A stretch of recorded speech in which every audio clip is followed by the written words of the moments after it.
Hello, ladies and gentlemen. Today, what we're going to do, I actually just got done sighting in my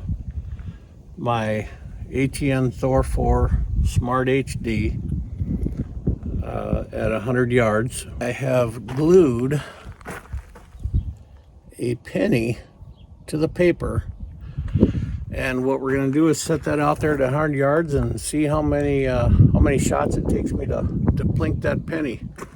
So we'll go get that set up, come back to the rifle here, and send one downrange and see what we get.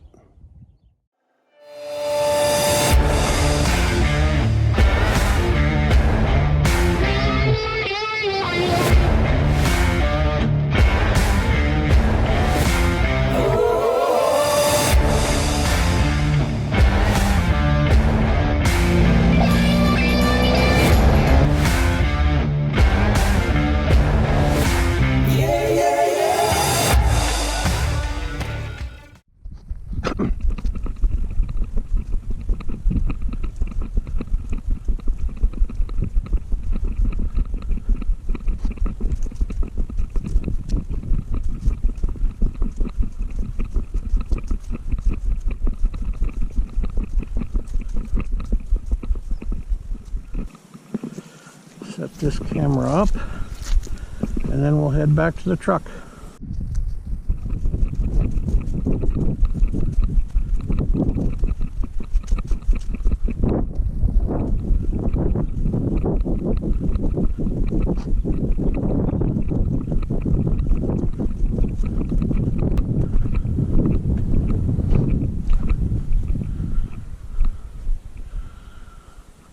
All right, now I hope I can see that penny.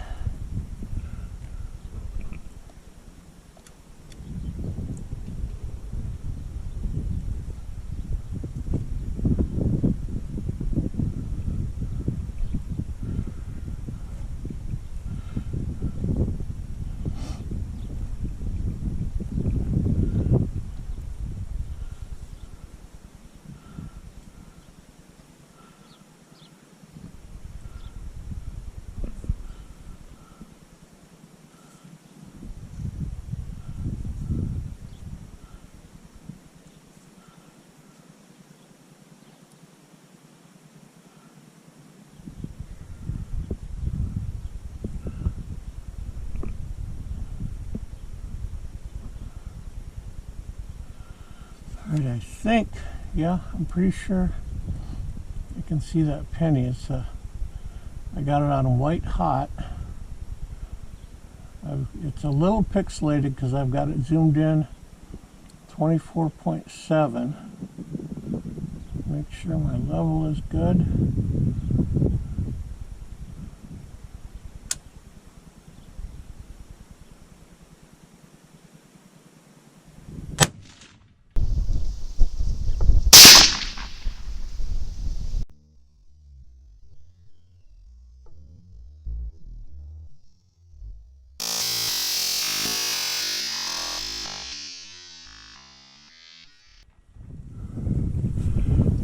Alright, let's walk down and take a look.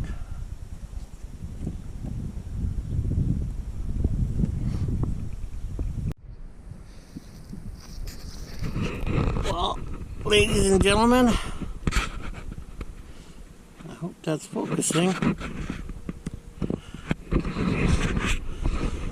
Because of the pixelation, I'm good with not hitting old Abe directly in the middle.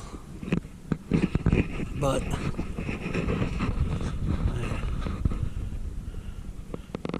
I took out the lower right half of that. I was kind of hoping I didn't have to walk back and forth a bunch of times. So that's it. I'll go back and cover that a little bit about that scope and that rifle. All right, so we're back at the truck with the Ruger bolt action 17 HMR and the ATN Thor4 Smart HD. This thing is a tack driver, and I love the combination. I've been wanting to do a review on these ATNs, specifically the Thor4 Smart HD. For probably 3 years, I've been using a Thor LT that has like a one-time digital zoom. I don't know exactly what it is. I never use it because it's so pixelated, but it's been a great scope. On another 17 that I've got, actually, it's on a Henry lever action 17, and I love using that for raccoons, skunks, rabbits, and coyotes. And I know a lot of people think 17 is underpowered for a coyote. I'm getting a little bit off track here, but to me it's kind of important to state that if you have good shot placement on a coyote with a 17, they don't go far. They don't drop like they do with a 243 or 223 or 6.5 Creedmoor, whatever some of the big coyote hunters use. It doesn't drop them in their tracks, and unless you get a really good shot placement. And obviously, if they're close, you can do a headshot and drop them right there. But I don't think it's any more inhumane than shooting a deer with a 30-30 or a 243. The deer always run 50, 100 yards, 150 yards, and a coyote, let's say with a lung shot, is going to run maybe 20 to 40 to 50 yards. So I don't see much difference in using a 17 HMR on a coyote than any modern deer rifle on a deer. I think people have it in their head that the animal has to drop in its tracks, which again, deer rarely do. So that's my spiel about the 17 on coyotes. Now a little take on the ATN thermal scopes. Like I said, I've been using the LT for quite some time, never had any problems with it. I actually got this scope in November, immediately following deer season. And as you can see, well, it's not on the November side of winter, it's on the February side of winter. So I am actually sighting a scope in for the 4th time. The first time I got the scope, it had kind of a white washout where you couldn't see the detail of the background.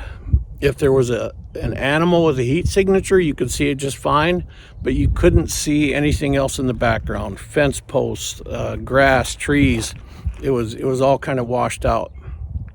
So I sent it back into ATN, and I told them exactly what the problem was, and they sent me the same scope back. I think because they've been having so many problems with firmware that they probably just updated the firmware and sent it back to me. Unfortunately, it had the exact same issue. So I contacted them again and said, I do not want that scope back. When you pay this much for a scope, you want things to work. I said, I want a brand new scope. So they did send me a brand new scope. Come back out to South Dakota, sight the rifle in, and ammo's not cheap these days, but 17 luckily is much cheaper. That's another reason I like shooting it. Sight the rifle in, go out to the hunting area, and for most of the night it was pretty good, and it started freezing up on me. It would freeze with an image on the screen, or it would freeze with like a blank movie theater screen. So call ATN again. They send me an RGA, and by the way, this is probably the third hunt that I've had somewhat, ruined by the issues with the scope. So I send it back in. I said I would like a thoroughly tested brand new scope. I got this scope, 4 days ago, and mounted it to the rifle. Was getting ready. Spring is almost here. I just had a honeybee land on me. He's coming out of hibernation. He wants to get warmed up. Okay, so I get this scope on Saturday, and I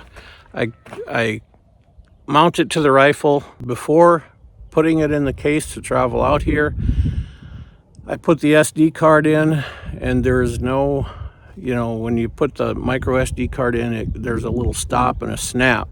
And then you push it again, and it springs out a little bit so you can grab it. There was no snap, there was no stop, and the SD card was stuck in the scope. I was able to fish it out with some jeweler's picks, and seat it back in to where the record function would work, as you're seeing on this video. So the record function does work. I had the trip planned to South Dakota. I called ATN on my way back and told them of the issue. And keep in mind, every single time they have been very good about saying, send it in, we'll send you an RGA, we'll get your issue fixed.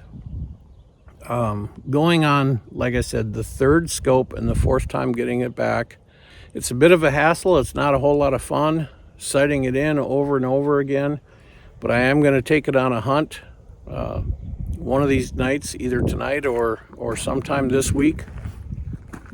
And then when I get back, I'm going to send it back in and cross my fingers that the next one I get has absolutely no problems.